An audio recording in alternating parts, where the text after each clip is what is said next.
Hi, everyone, and welcome to this episode of Food for Thought. I'm your host, Jado, and thank you so much for joining me today.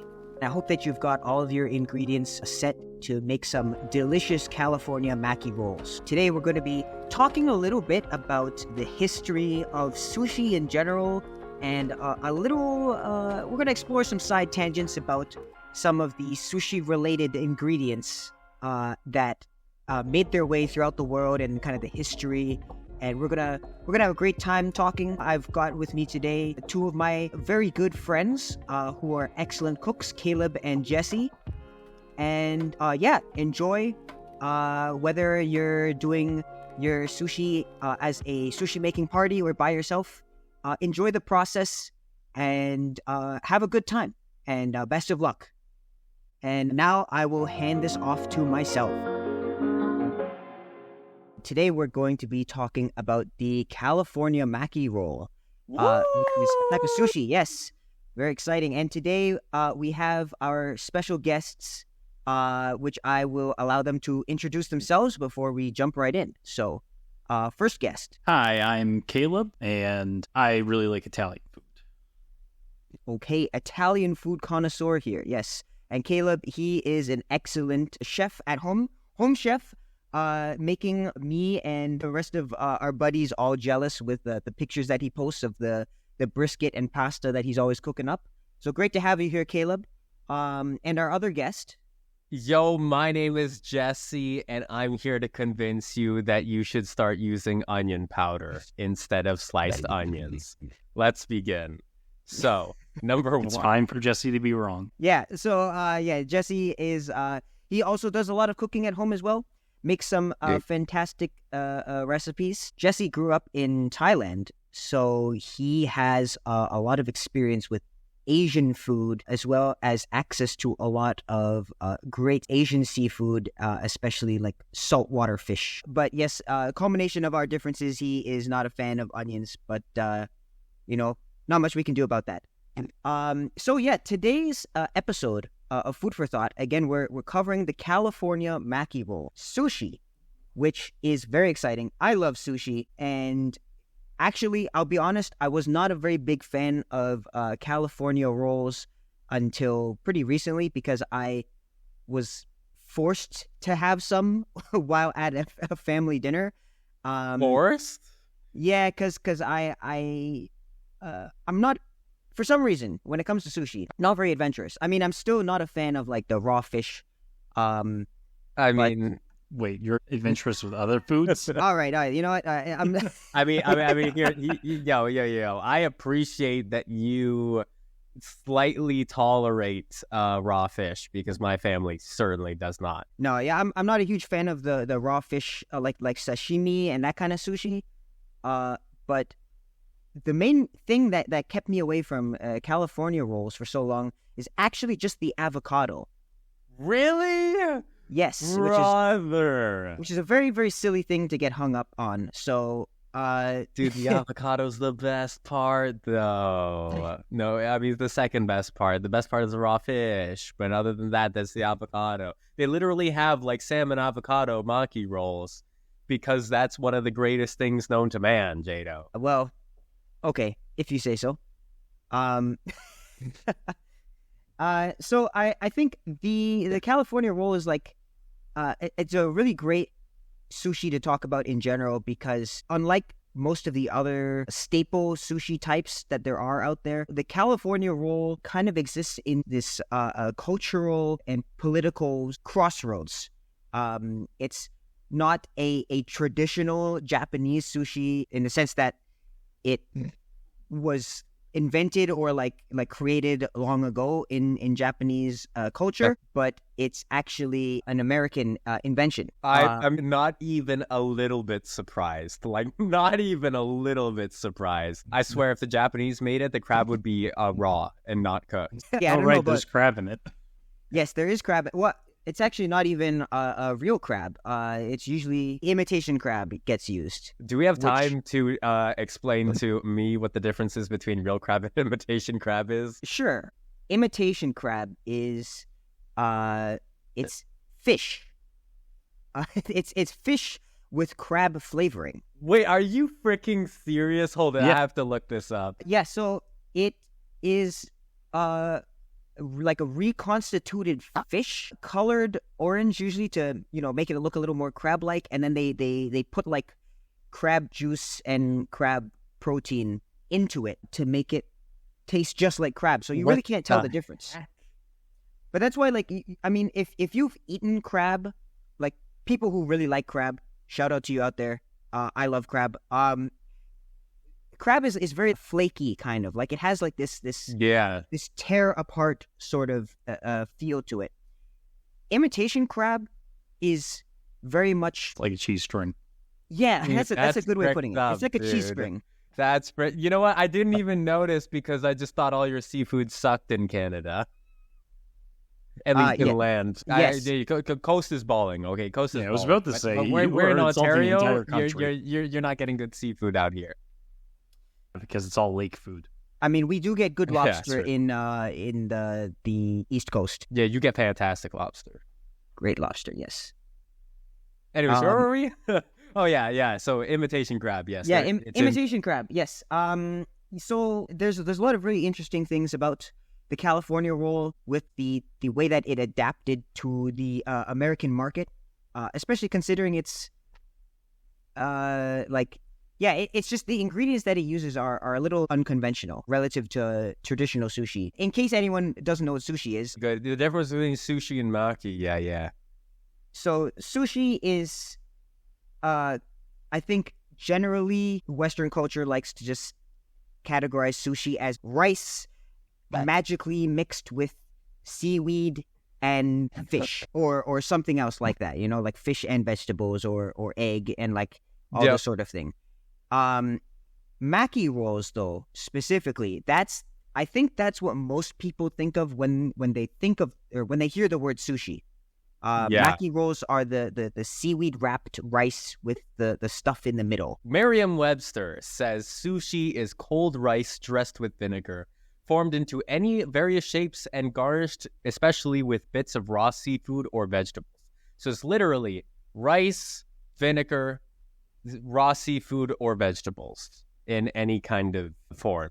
So a maki roll is sushi, but not all sushi is maki.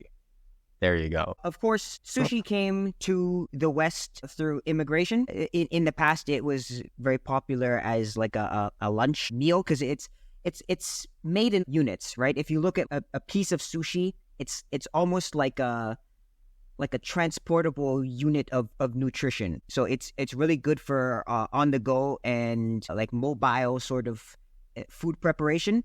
That's true. But it's interesting that it kind of changed to become this fine dining sort of thing. I mean, if you don't include things like gas station sushi, which, please stay away from. Yeah, I don't know about that one. If gas station food has any kind of raw food in it, I don't know, man. I don't know, man. Unless of course you are in Asia, then gas station sushi is peak. So the kind of wacky thing about California roll is its name, because when you hear California roll and you're like, oh, okay, California roll was invented in the U.S. to like appease the American audience.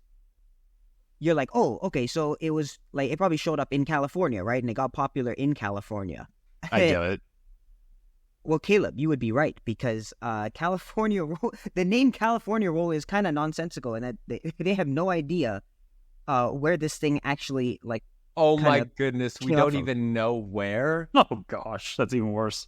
I was ready for you to tell me it was like freaking East Coast Pennsylvania, but if we don't even know where, then technically it could be from California. That's true. That's true. There's a few people who kind of fight over the ownership of the California roll. So there's a bunch of chefs from Los Angeles, of course, who have come up and presented themselves as the originator. But there's also some chefs in Vancouver, right here in Canada, who also claim to have invented the California roll. Hey, yo, what? That wouldn't surprise me. Wait, how did it get to be known as the California roll? That is a very good question. Yay, bro. Like, I'm just saying, if nobody has any evidence for who made the first California roll, shouldn't California get the priority of that's what it's been, that's where the moniker came from. Like that. I would agree if it wasn't for the fact that places like Boston Pizza and Outback Steakhouse have nothing to do with where they're from. True. That's a good point. Wait, I say no. Okay, you know what? That is facts. It is more likely if something is named after a place, it is more likely that somewhere else named it after that place. That's totally fair. Like Hawaiian pizza kind of idea. Yes, Hawaiian pizza. That's a good point. I always yeah, Hawaiian pizza is like the least Hawaiian thing. It's even like Canadian pizza. Canadian pizza in Thailand, where you can get corn on your pizza, because Canadians eat corn, right? Yeah. That's the main thing you grow up there. So why would you not put it on your pizza? Can't. I mean, I guess that like makes sense because Native American people, they really hyped up corn to pioneers. Native Americans, they're all huddled around. The Native First Nations over here cooking a pizza over the campfire. So you guys have probably noticed that like when you get California rolls, sometimes the rice is on the inside, sometimes the rice is on the outside of the seaweed. Yeah. I mean, that's the way with any roll, I believe, right? Is that exclusive to California rolls? No, that is actually a thing that's found in all types of sushi, but the inside out sort of style where the rice is on the outside of the seaweed of course being called nori. Mm-hmm. That style is called urumaki, which it basically just means inside out. I would suspect it has something to do with the rice being more readily available to absorb soy sauce when you dip it. The position of ingredients is very important to a dish. Well, it has some significance to a dish. And when I eat it, I think I prefer the rice to be on the outside because I taste the rice first and foremost. Whereas when the seaweed is on the outside, I feel like I get more of that seaweed taste. I remember watching this really cool documentary called, I think it was Gyro Dreams of Sushi, and it's about this really fancy, really highly prestigious Japanese restaurant. And it has, Michelin starred and like all these other accolades. And they were explaining that when you eat sushi, it actually matters how you place it in your mouth, so that which side is on your tongue first, so that the flavor profile is correct. And like you're not overpowered by the fish or like whatever other ingredients you have on it. Okay, look, I was ready to defend, the placement of ingredients, but even I think that's pretend. Even I think that it's kind of sus. Maybe I'm not ready to say it's outright wrong. Kind of sus. Hey, you right now, you're making this California roll. Test it out yourself. Does putting it on different parts of your tongue change the flavor? You be the judge. Yes, please. Let us know. Tell us if there's a difference. From my experience of sushi eating, I don't think there's a difference. That is a very cultural thing, I think, with Japanese stuff in general, right? It's like there's always like a very particular way to do it that sometimes is just due to tradition, but sometimes it's facts. Like sometimes it is facts. Yes. Well, I mean, like the on the tongue thing sort of makes sense because isn't the taste buds kind of spread out on your tongue? That's true. Yes. Yeah, but even just anecdotally, have you ever felt like that's been a thing you've noticed when you've eaten like any I've food? never thought to check it. Okay, man, maybe you try. For me, I've like anecdotally, I've tried very hard and I just don't see it. Like, there's a reason why people say they like ice cream. True. Yeah. I wouldn't know. I swallow all my ice cream whole. Yeah. Okay. Well. Yes, just like into your bottom jaw and okay, I'm not. It Yo, I had the onion powder take. I have to redeem myself. I do not swallow my ice cream whole. Okay? You're putting yourself in hot water. Still use onion powder though. Anyways, I would never invite you back to my podcast.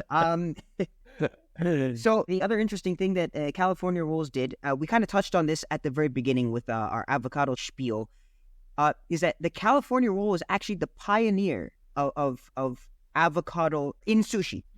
So they're to blame. Yes, indeed. If it wasn't Wait, for they're the those pioneer of what? of avocado in sushi. Wait, really? Yes. Wait, hold it. Now my entire life is a lie. Hold it. So I don't think avocado is Japanese at all, right? It's South American. A lot of it is grown in Mexico. I'm pretty sure there's a decent amount of avocado grown in California as well. Oh yeah, I guess. I mean, California grows wait, a lot that of would stuff, make right? a lot of sense. Well, it's actually interesting that you bring that up, Caleb. So here's the order of events, right? California roll gets invented. They put avocado in sushi. Everyone, It's the sushi and the avocado. yes, everyone tastes the avocado and the sushi and they say, "Oh man, this is bussin'," okay? And then they start putting avocado in a bunch of different sushis, right? And sushi as a business starts to explode across the West, right? A lot of people love sushi. Because of how much avocado is being consumed by the sushi industry, it actually puts a strain on the avocado farming industry just to support it. Are you serious? Yeah, it's pretty crazy. That much avocado, like it actually had that Yes, significant of an like, Well, impact. like a big part of it is also like avocados need an absurd amount of water just to be grown. Yeah. I actually have a study here that kind of touches on the costs of avocado over I guess about 10 years. So I have supply in kilograms per capita, which in 2010 is just a 0.98. To put it in perspective, where we are in 2023, we're at 2.58.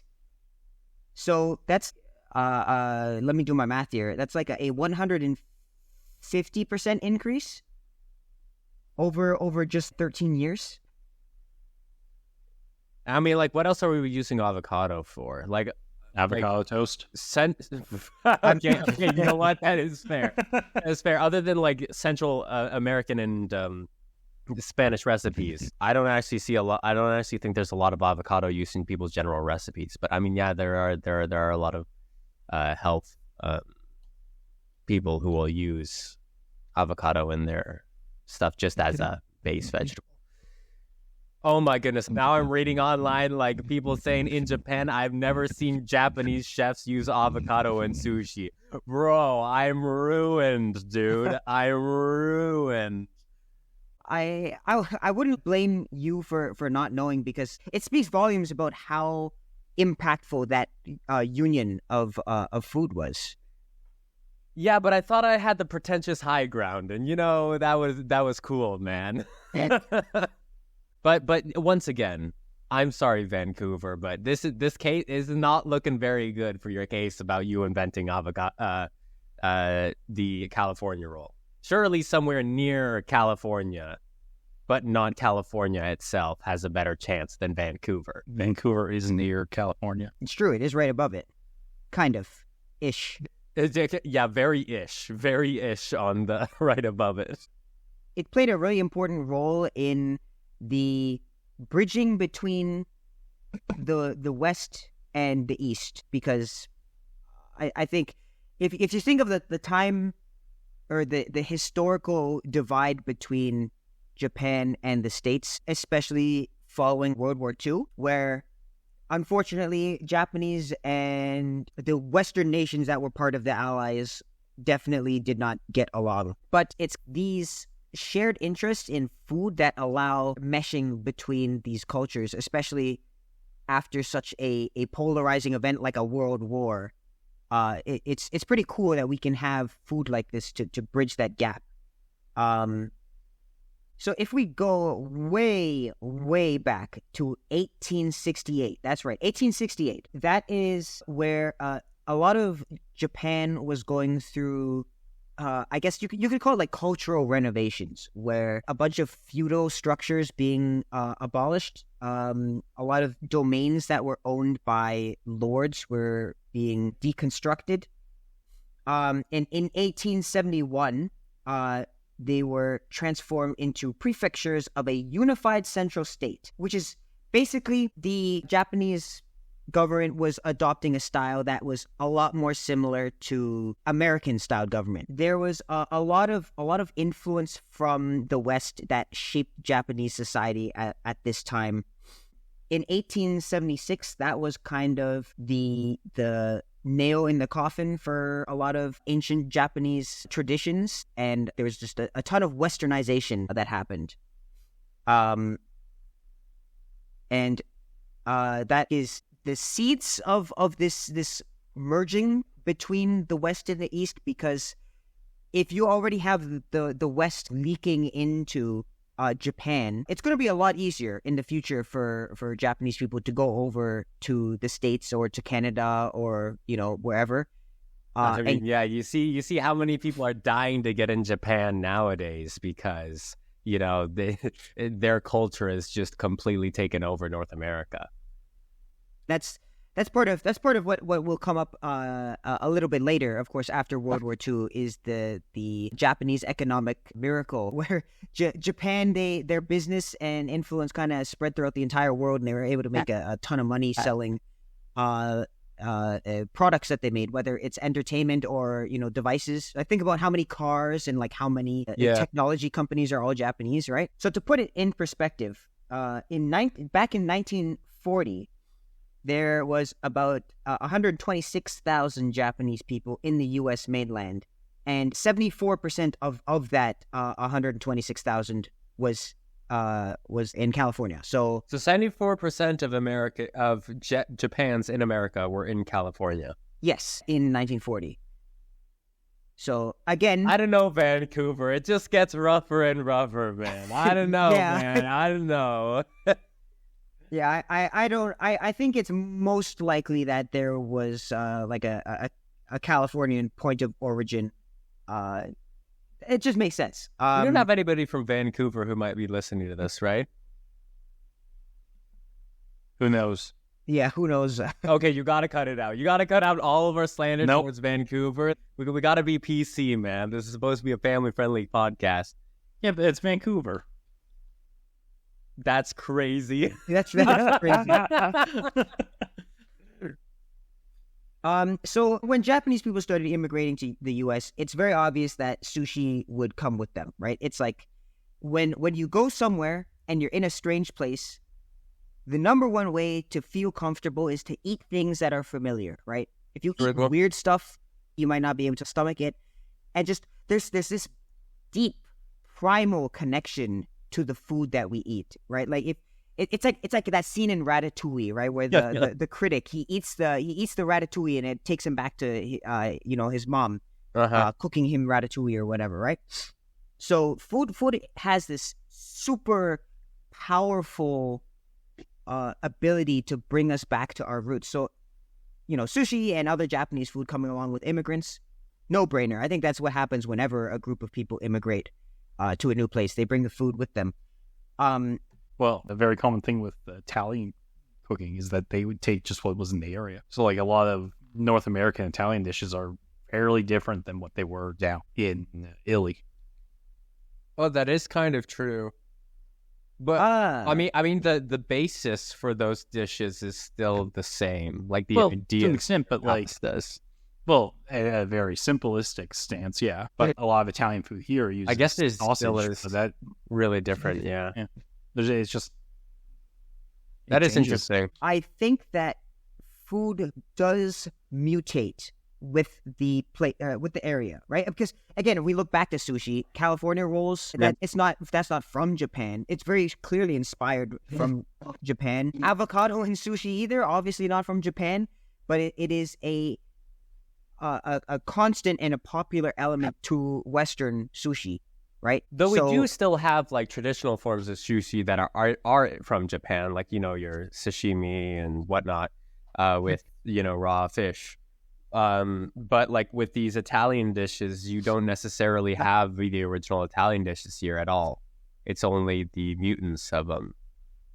Because like a lot of Italian cooking in general is very base. So like you'll get the sauces and the pasta, but then it interchanges very heavily. That does make sense. It wasn't actually until the 70s though that sushi was properly introduced to American audiences. Before that point, it was a little bit more limited, and most customers were just Japanese people who were eating sushi. If we go back a couple years to the 50s and 60s, again, I mentioned that that post-war Japanese economic miracle, or sometimes they just call it the Japanese miracle. That was when Japanese exports for kind of everything, like just Japanese exports just went kaboom.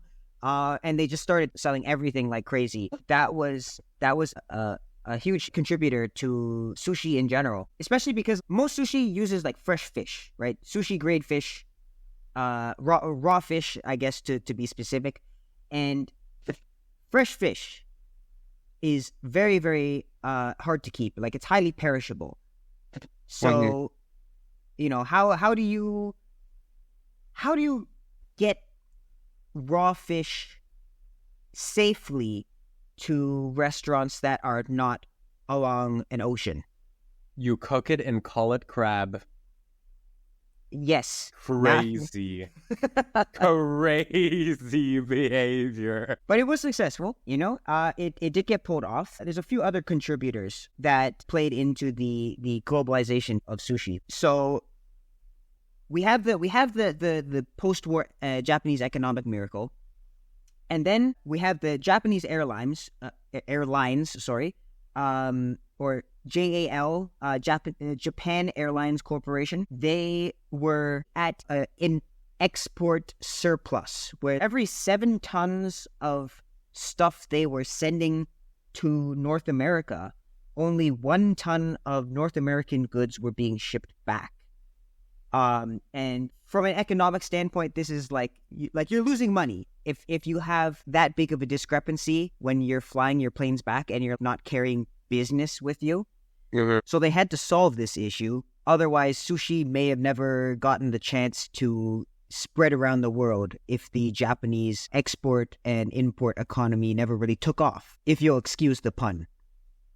There's this young man named Akira Okazaki who tackled this problem, and he looked at bada bing fish, right? And fish, it's a good target because it is expensive. Tuna prices were going up in Japan, and I don't think a lot of people realize this. Tuna are huge, okay? Tuna are massive. True. They if you're listening right now, pause, stop rolling your sushi. Go look up a picture of a tuna beside a guy, just some random guy. Tuna fish are absolutely massive, and if you want it to be really funny, look it up next to a shark. Yeah, it's true. That's wild. That's I'm looking that for the up. extra comedy factor. Yes, you can do that. But the point here is, of course, one single tuna provides a ton of meat. So much meat. So we have something that's worth a lot of money, and it kind of comes in a large package, right? Like a single tuna is a package of meat. Weighs several hundred kilograms. So another employee in Canada that worked for Japan Airline Corporation, his name is Wayne McAlpine. McAlpine. I'm not exactly sure how to pronounce his last name. Shout out to all the Canadians with Max in their last names. Shout out to the original Prime Minister. True. Shout out to Wayne John McAlpine. This guy, Wayne McAlpine, he's a Canadian cargo employee, never been to Japan, never seen sushi. He was told to go and look into the tuna business because tuna are all available off of Canada's coast. And kind of before this point, Canadians weren't actually really fishing tuna a whole ton, especially because the technological... Bro, what fish were you eating? What fish? We were eating cod. That's right. Bro, cod is C tier, dude. What the frick? Cod, yeah, C tier for cod, right? Yeah, there you go. Writes itself, really. Look, even if cod is C tier, the fact of the matter is all the infrastructure of the fishing business is all built for cod at this point. Like all their nets are designed to hold cod. That means if you try to catch a tuna you're going to destroy your net. So if the demand for tuna is not there and all the infrastructure is tuned towards cod, you're not going to start fishing tuna. But McAlpine learns about a tuna being available and it's just not being fished. So what does he do? He goes and he wrangles a bunch of sports fishermen who like to go and fish tuna for fun because, again, tuna are huge, right? Like, okay, you guys like to fish for tuna for fun, but what if you guys catch tuna and I buy this fish processing plant and we process the fish and we export it back to Japan. Wait, the Japanese have tuna though, right? They have tuna, but tuna is worth a lot of money, right? So if you have something that's worth a lot of money, how do you make more money? You get more of the thing that's worth a lot of money. Nah, I mean? Okay, basically, the Japanese are outsourcing tuna fishing to Canada. What the heck? So do they need to do that because they're overfishing their own tuna? They just they can't meet up with demand? No, it's not because of overfishing. Again, it's because the Japanese airlines are sending out 7 times the material on their exports, and they're only bringing in 1/7 of that back. So they have empty space in their cargo storage. So how do you maximize your profits? Right. Yes, because the shipping crates have to come back from the place where they just sold goods. Right. So if they get the Canadians to start fishing for tuna, and tuna is worth a lot of money in Japan, then bada bing, you solve your problem by loading up your incoming planes to Japan with tuna to sell it for, whatever the Japanese prices were for tuna. So what is sushi grade fish? What really makes a sushi grade fish? I thought it was just fresh, and that's what it was. A quick look just says it's purely a marketing term. One of the reasons why raw fish is dangerous in the first place is because the fish themselves can be infected with parasites. And if you eat that raw, you get the parasite. Congratulations. However, fish can be sushi grade if it's basically been checked and they made sure that there's no sorts of parasites in it. That it will be fine. I think the number one way they overcome that is just by farming fish. Like if they raise the fish in farms, because they can control the environment and give the fish the medication required to get rid of parasites and other like antibiotics and that sort of thing. It's like if this was just a marketing thing, then either we're like slowly getting poisoned from eating all this raw fish, or you can literally just eat every raw fish, and the FDA lied to us about there being a problem with that. Probably still. I mean, like eating fish is actually a good point. Like eating a fish is slowly killing us. That's actually not entirely false. Like there is an element of truth to that because fish are like bioaccumulators, right? There's always a little bit of mercury and other stuff in fish. Like tuna specifically doesn't have like an absurd amount. I forget. I think it's mercury. Where it's just like, it's actually deadly if you eat too much tuna. What the... Bro, like, how much tuna do you need to gorge yourself on to eat that much? Like, is this like a banana, gives you radiation type thing? That you have to eat 1 billion bananas? Yeah, well, I mean, if you eat 1 billion bananas in one sitting, I think, you're going to die. I think you have a bigger problem. I think let me guess, I think like 200s was, the 200s. I think a different problem is going to present itself. Tuna specifically, they accumulate a lot of mercury. I have my cousin. He's an environmental a scientist, and he does a lot of study on bioaccumulation, especially with mercury in organisms. And I remember him telling me big eye tuna have a ton of mercury that builds up in them. Bro, what? They got mercury in their eyes? No. Them having big eyes is completely unrelated to them having a lot of mercury. I mean, that's the first thing the difference that presents itself. But okay. There's another type of tuna as well that usually has a lot of mercury. I think that's yellowfin tuna. I think yellowfin tuna is like the one that most people think of. What is this fish propaganda? Y'all made by people who don't like fish. You know, you're gonna die of mercury poisoning if you eat too much tuna. I mean, I don't doubt that there is mercury in tuna, and maybe even like an interestingly significant amount, but surely nobody has died from mercury poisoning because they happen to live on the East Coast. I don't know. Looking it up, they say you shouldn't eat more than like 2 to 3 cans a week. Okay, 2 to 3 cans a week. Specifically for like pregnant or children. 2 to 3 cans, okay. Bro. I wouldn't eat more than 1 can. Sorry, servings. Oh, servings. So for an adult, it's 4 ounces. That's less than a can, right? And then it drops lower from 11 and under. Okay, well, but that's for like, you know. I don't like canned fish anyways in general, so I'm just going to continue avoiding it. I don't think that's the. I don't think. I don't think the can's the the problem. It's the tuna. No. Yeah, obviously the can's not the issue, but I'm still gonna avoid it. Okay, just random can slander. I like it. I mean, okay, I actually don't. I don't really like tuna in general, like in any of the ultimate. I know you don't. That's why your opinion sucks. No, I'm kidding. So the spread of Japanese products and the spread of sushi to the West would not have been possible if they didn't kind of come up with this creative solution featuring the Canadian fishing industry. The Canadian fishing industry. So it's kind of like all right. You know what, Vancouver? You can take 1 point. Okay, you can take 1 point. All right. Yeah, like it's kind of a cool thing to be like. Canada had a role to play in how sushi even got popular in the West, in North America. It's kind of a cool thing to think of. So shout out to all those East Coast fishermen whose ancestors helped decided to start catching tuna.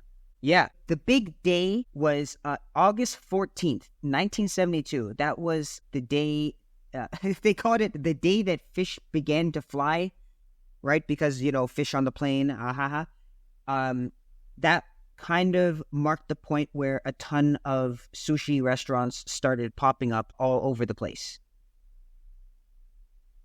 Interesting. But they're fish that can already fly. Oh, yeah, there is flying fish, but, you know, this is like, you know, fish flying. Anyways. Okay, here's my question. How much money do you think is in the sushi industry? Where? At least $1. Global? Let's stick to just the US. Just the US?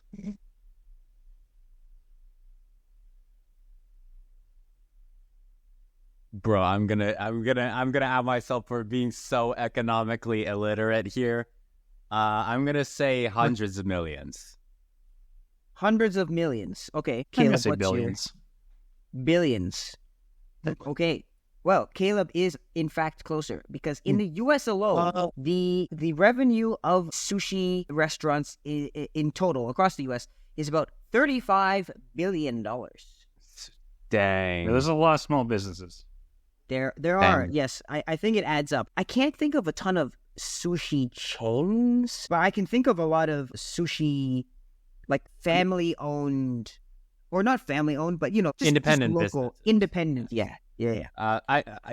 I feel the same. Like, we have one that was near my old place in Markham. The Japanese restaurant there was called...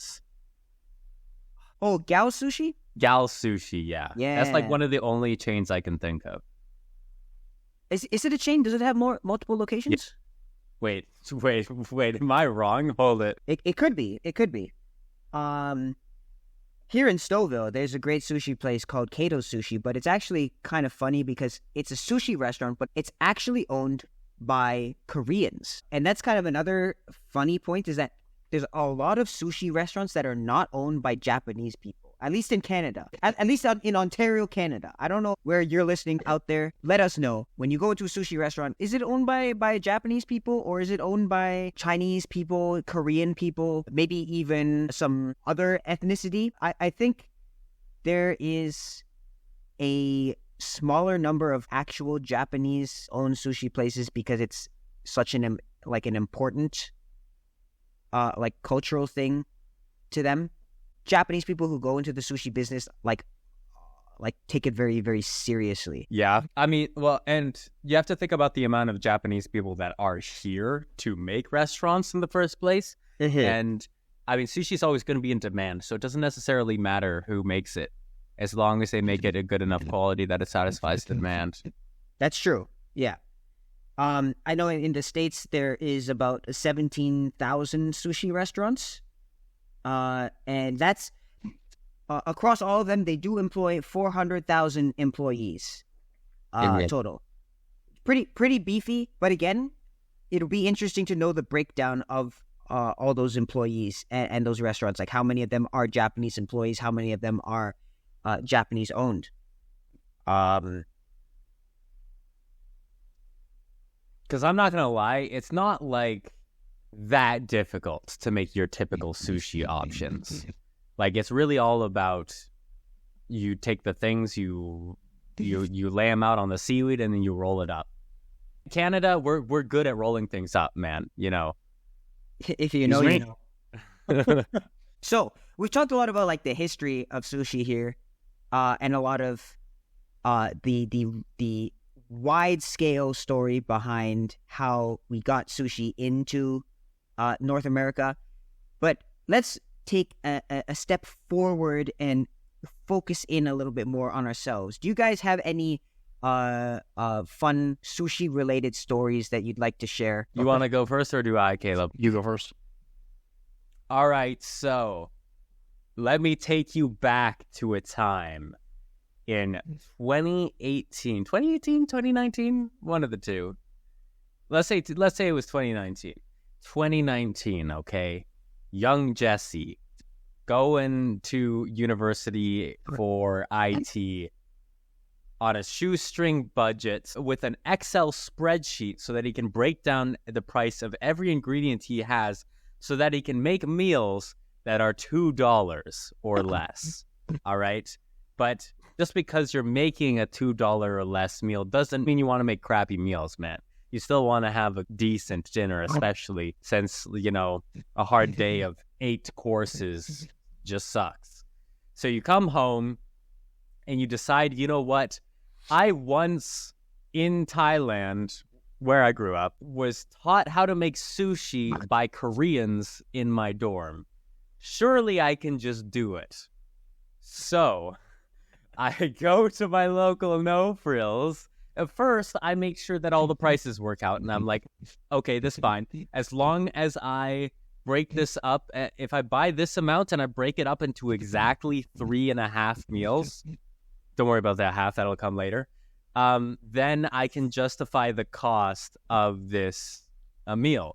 So I grabbed my nori seaweed, I already have the rice, I was using jasmine rice, which, by the way, is not the right rice to you use. Use jasmine rice to make sushi. Sushi rice was considerably more than the free bag of jasmine rice I already had at home. So it was going to be... sorry, I'm recalling the train wreck. This is already sounding like a horror story. So essentially, then I get home and I'm like, okay, so what am I... Like, I ain't no way I'm buying fish. You know how expensive fish are. Plus your fish sucks. So... what do I do? Chicken. Because, you know, I've had chicken teriyaki maki rolls in the past. So surely I can just do that now, right? So I take chicken and then I put cucumbers and carrots in it because I believe that's what I barely recalled that I did in Thailand. I attempt to roll it up, okay? Oh, boy. I roll it up. I feel good about it. I let go. And it unfurls. It unfurls because jasmine rice is not that squishy to basically be the binding that it needs to be, that sushi rice is. Now, you can make jasmine rice like that if you overcook it. So here's what I did. I made a second batch. I overcooked that rice to death. Boy. Then I used it just along the seam, so not the inside, so I didn't have to taste too much of it, but just along the seam so that I could glue the edges of it. And then finally, I had it ready. I took my first bite. And it tasted like I had made another $2 meal. Like, I don't know. I think it was to do with like this type of seaweed I used. It tasted awfully fishy, which I'm not used to in typical maki rolls. And, I felt like if I was smart enough to somehow put the rice on the outside, which I guess I couldn't do because the rice isn't squishy enough to stay out there. But maybe that would have been a better experience. But yeah, I just remember eating the rest of it being like, you know what? Maybe I can just make 2 meals out of this. Maybe I cut this up as a loss, write it off of my taxes, and just have to eat 2 meals of this. But you know what? I loved Maki so much that I was willing to go through the effort to make it, even though I only had $2 to spend on a meal. I mean, I think that's it. I didn't share it because I wasn't about to get roasted. Slightly psychotic, but fair enough. I like how you did get punished for your transgressions on the first round. Sorry, did you mention that, like, when you use the rice, like, okay, sure, you use jasmine rice, which, okay, I mean, okay, that's heresy, but like, moving past that, did you put rice vinegar and sugar in with the rice?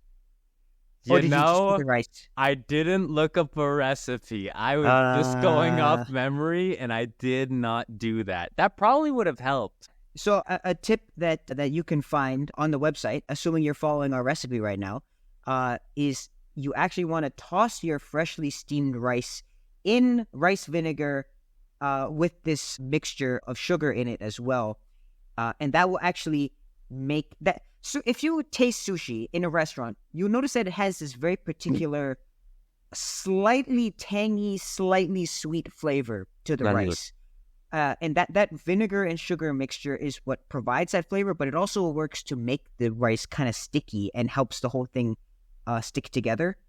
So even though you have committed the cardinal sin of using just random jasmine rice, you probably could have salvaged it if you did have the vinegar and the sugar. But like that, it's a very like, I don't think people like think of that, right? You just look at the rice and it's just rice, right? How hard can it be? It's just rice. It's not colored like yellow, like in egg fried rice, and it's not like a different type of rice like brown. It's like, oh, it's just random steamed white rice, wrap it up. But no, there's always a little secret ingredient. By the way, small warning is that if you feel like your sushi rice comes out like a little too vinegary, either one of two things have happened. Either one, you actually do need to just use less because sometimes ingredients differ slightly by the locale that you're in. Or number two, you used vinegar because you thought you could substitute it with rice vinegar. Yeah, true, yeah. Yeah, by the way, you kind of can if you don't care that much about, the specifics, but you will get a quality increase of using proper rice vinegar. Yes, that is true. And I mean, that's kind of like it's kind of something with all of the recipes that exist out there. It really comes down to how much do you care about it tasting authentic, I guess. Yeah, it's like when you use onion instead of onion powder. Yeah, and then it's just so much worse, dude. Like, it's crazy. Caleb, do you have a fun sushi-related story to share with us? I not particularly. I don't, like, sushi's never been, like, a specific thing I personally made. Yeah, there's not a ton. What do you mean? What about our cool times going to Japanese all-you-can-eat, when we were first here? You remember those? Maki sushi? It's not like a fun story. That's just two guys sitting at a table. I don't know. It's like those were the most surreal nights, dude. Walking back because we didn't have a car at that point. So literally walking, I don't know, like 30, 40 minutes? How long did it take us? Like we had an entire conversation along the way, but we were going just for a good time. And we would be so gorged that sometimes we would just call and see if your dad would come pick us up. You ate that much? Like, bro, you go into all you can eat. If you're not bankrupting the all you can eat place, I don't know what you're doing in there. Man, that's such an Asian thing to do. You go to all you can eat and you just eat as much as you can to get your money's worth. Actually, it is a very Western thing. Was it Western? I'm actually You know very what? I think it's a very surprised. human thing, probably. Well, no. I'm actually very surprised because in Asian cultures, all you can eat, like maybe Korea is not really like this, but especially in like Japan and even Southeast Asia, like Thailand, people will go to all you can eat and they'll eat just like a regular meal, and then they'll leave. And I'm like, what? Crazy. What is even the point, dude? Like it's so common. I see it so much.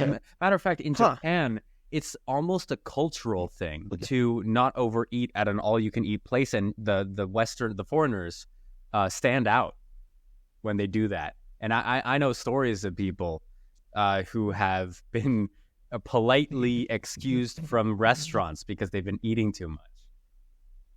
Like, it's crazy. Wow. Crazy. Excuse me, sir. On I that couldn't note, help we but- really need to go back to one of those places. Yeah, dude. Yeah, for sure. Yeah, I get the Maki sushi around here is still. Is it still here? Does it Yeah, still of course. Yeah. Okay, true. But I mean, ever since Cato's opened up, I don't know. I think Cato's is way better. It's not all you can eat. But It's better, but it's not all you can Yeah, eat. it's not all you can eat. It is, I it can't is get different, I can't get a limited supply of sashimi. Can't get your frozen grapes. Oh, okay. Here, I have this story that I got to tell you about. I don't remember the name of the sushi restaurant, but me and my cousins and my aunt we so very very Cantonese thing, I guess. We would always go for dim sum, but dim sum didn't necessarily mean like a dim sum place, like an actual dim sum. We would just say, "Oh, let's go to dim sum," and then we go like to a random restaurant to eat. Right. One of our popular spots was this sushi restaurant. And my cousin, again, this is the guy I mentioned earlier. He's the environmental scientist. I don't actually know if the place that we went to was all you can eat, but I remember there's one time he ordered, I think it was 11 orders of salmon. No. Yeah, like just 11 orders of salmon. He would eat a plate. Like 11, how much salmon is that? Is Salmon like 11 sushi or salmon sashimi?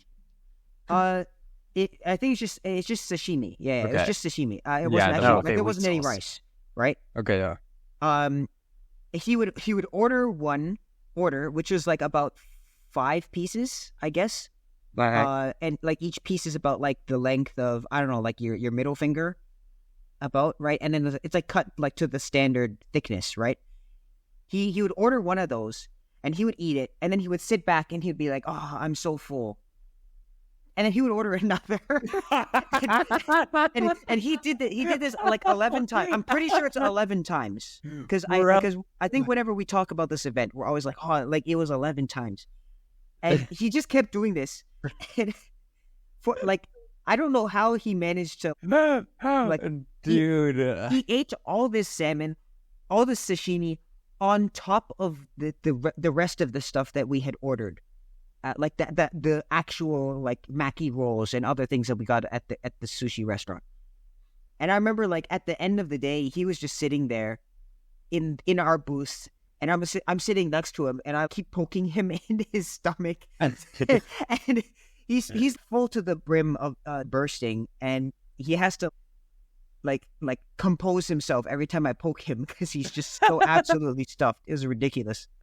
Dude, that's funny. Dude, I can picture you pulling the same thing for like something else, like just the same cadence of, "Oh, I'm so full." Like I can imagine you saying that. Oh, and then ordering more. Then ordering enough. maybe not 11 plates of sashimi, but it's definitely, I don't feel like the apple falls far from the tree. Oh man, that's like a war story almost between me and my cousin, because he's never come back to ordering that magnitude, that volume of food in any other restaurant since that day. Something I guess that we can talk about is the proper way of consuming sushi. I feel like this is like a Japanese fact that everyone knows nowadays, which is the original intended way of eating sushi is with your hands. Based.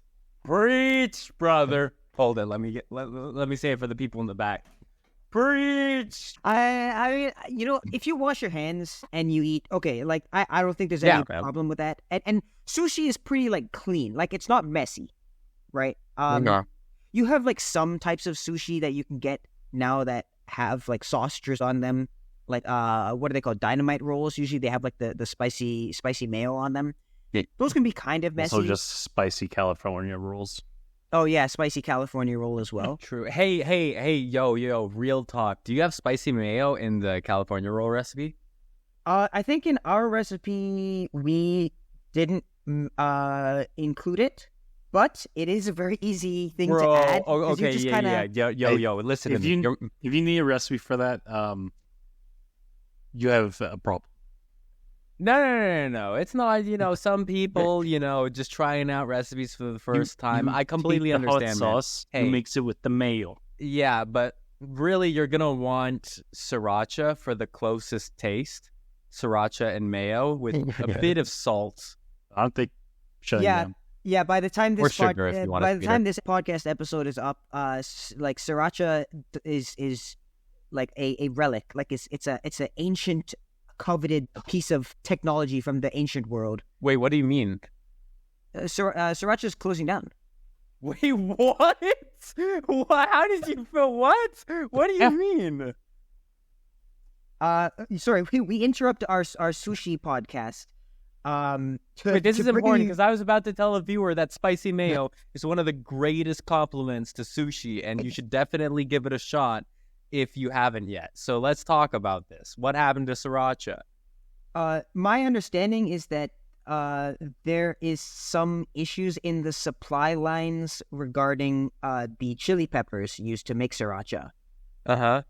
And so sriracha has to shut down because they would not be able to support their business with the amount of sriracha that they'd be able to make.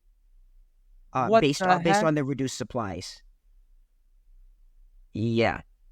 Although actually, there it looks like there's actually a report here that's saying that they might come back in September.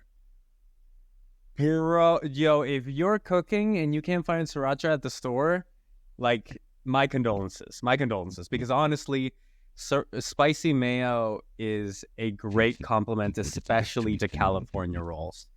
Yeah, I don't mind it either. Like I'm not a huge fan of spicy food, but spicy mayo, there's something nice about it. And you know what? Here's the thing: is that you can technically get spicy mayo on the shelves, and like Heinz makes a spicy mayo thing, but it's nowhere near as good as making your own from just sriracha and mayonnaise. Like it's not. Also, I'm not sure if you can use Miracle Whip, but you're welcome to try. So if you take what Jesse suggested to you, where you take your mayonnaise, you take your sriracha, you mix it together. The secret ingredient that you want to add, sesame oil. And you combine that together, boom, you have created Japanese spicy mayo. So definitely try that out. I'm a fan of it on my sushi. I think it's great. But also, even without sesame oil, it's still really good. So I'm even sure, if you don't feel like you can go out and buy that, like justify the cost of buying sesame oil because you won't use it for anything else. Well, first of all, you can use it for anything you want. But if you don't like that, it's fine. You can literally, let me give you my recipe, all right? Without the sesame oil. 6 tablespoons mayonnaise. You listening? Okay, good. 1/4 cup sriracha, if it still exists. Else, substitute with some of their hot sauce. Depending on, just put a little bit in at a time to see how spicy you like it. 1 teaspoon of granulated sugar and then salt. I like kosher salt. You don't have to be that fancy. You can just use a pinch of salt. All right. Give that a shot. Let me know how it goes. Let other people know how it goes if you share the recipe. Yes. And also, I hope if you're listening to this episode after September of 2024, let us know. Or I guess don't let us know. We'll all know. Is sriracha, does it exist? Or is it relegated to antiquity? Dude, what the... Okay, I have to start looking up how to make my own sriracha. There is a few other fancy things that you can add to Jesse's recipe here. So I'll list these out here.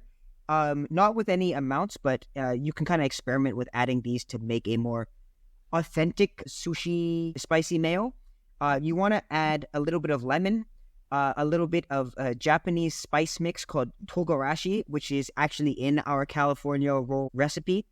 And you also want to add mirin as well, which is it's basically like a Japanese cooking alcohol. If you add that stuff in as well, that'll give it a little bit more of that depth and texture that maybe you're looking for that you'll find in an actual sushi restaurant.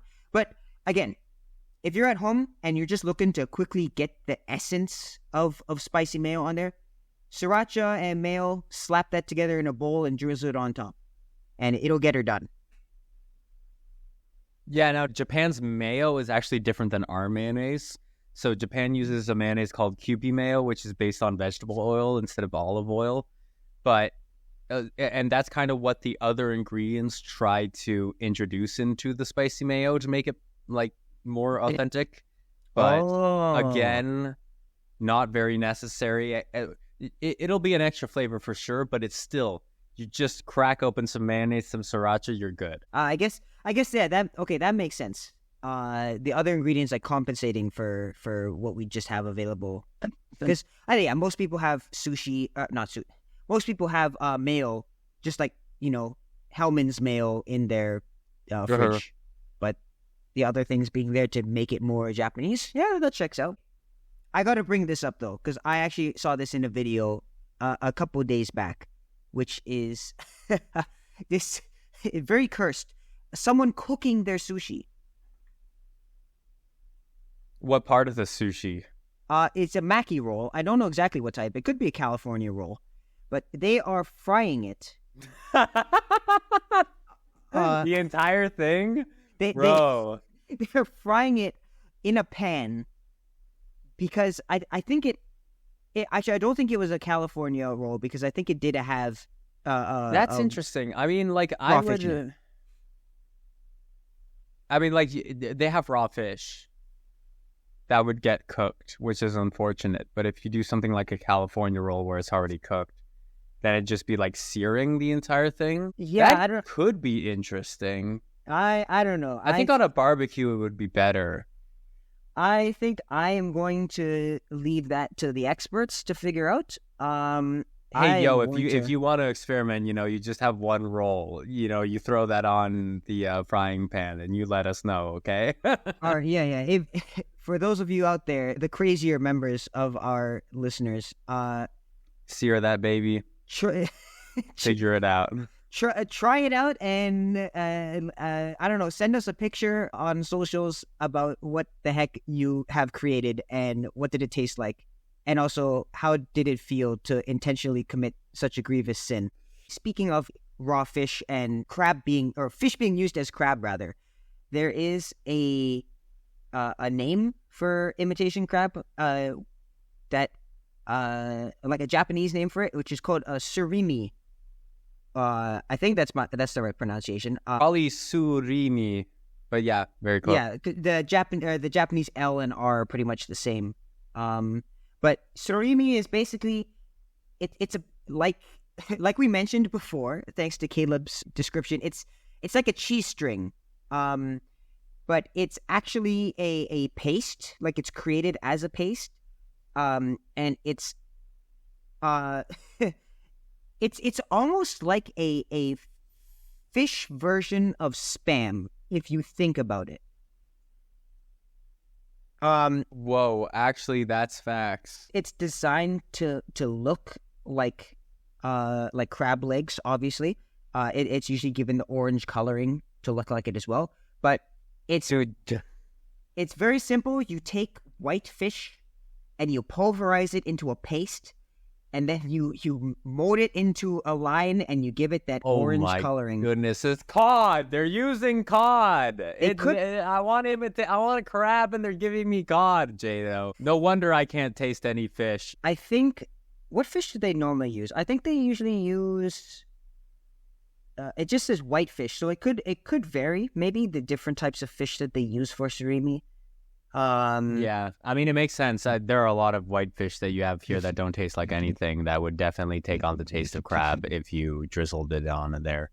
Yeah, I mean, like in this case, the very light taste of white fish makes fish as a vessel for the crab flavor actually work to its advantage. Dude, saying these are treat cheese strings is truly cursed information. Thanks, Caleb. You're welcome. But I mean, Bro. but it's true. Like if you see it in a sushi roll, it Oh actually my kind of like goodness. it kind of does peel. Well, think about it when Literally you just eat ruined. straight. If you eat straight imitation crab, it will just peel like a cheese. Yeah, it's true. Yeah, I mean, that's the thing, is that you're right, is the thing that sucks. So you have that in the recipe then, right? That they bought imitation crab for this recipe? Yeah. It's a pretty easy thing to pick up. And if you wanted, you could use real crab, but then you'd have to like cook crab, which is kind of like, it's like a whole thing. So it's kind of just like it's just faster, right? And surimi comes in a great form already. It's very easy to just chop it up into the right size. Yeah, it was invented in 1974 by a Japanese company. So at the very least, it is a Japanese invention. So that it's still authentically that's Japanese. Super surprising. We were so far into the U.S. trail of the California rolls that imitation crab being a Japanese invention, wild, frankly. Yeah. I don't mind it. I don't mind imitation crab at all. I think it tastes perfectly fine. I can't talk trash about it because I obviously like it enough that I get it all the time. I would never use it in a like Cajun recipe of any kind. Yeah, no, that's totally fair. I think there is still a very strong difference between imitation crab and real crab. Like real crab is distinctly more fishy, sort of. Like it has that ocean essence to it still. And also the texture is also completely different, of course, right? Yeah. Okay, well, on that note, we're nearing the end of our time here. So do you guys have any closing remarks here for this episode? Shout out to everybody who tried making their own California rolls. You probably like Maki rolls, and that's why you're trying it out. But, still appreciate, because I wish that more Western people liked Maki rolls as much as I do. So I hope you enjoyed yours, and I hope that spicy mayo was good. And I hope that you use onion powder in your next recipe. Any words, Caleb? Don't use onion powder with oil. It doesn't mesh well. But more importantly, remember, no cooking method is illegal until you try it. True. Very good advice. So thank you guys for listening to this episode of Food for Thought, and shout out to Caleb and Jesse for coming and joining me again for this episode. I had a blast recording and talking a little bit about some of the interesting journey that sushi took to come from Japan over to North America. Some really interesting stuff. And I hope that you enjoyed your California rolls. Please send us some pictures regarding your final product. Let us know if you made them by yourself, or maybe you turned it into like a sushi rolling event with your friends and family. I hope that they stuck together and they didn't end up like Jesse's first time. Props if you made it inside out, though. Props if you made it inside out. If you did the uramaki style, very cool. But remember, if it didn't turn out well this time, you can always try again. That's right. I think that's the real conclusion of my story, is that you shouldn't not try it a second time, because your second time is going to be much better, if not just right. That'll be all for today's episode of Food for Thought. Enjoy your meal, enjoy life and the rest of your dish that you've put together. Maybe get some nice sake to enjoy with your sushi for the authentic experience. And we will see you in your next recipe. Happy cooking. Happy cooking.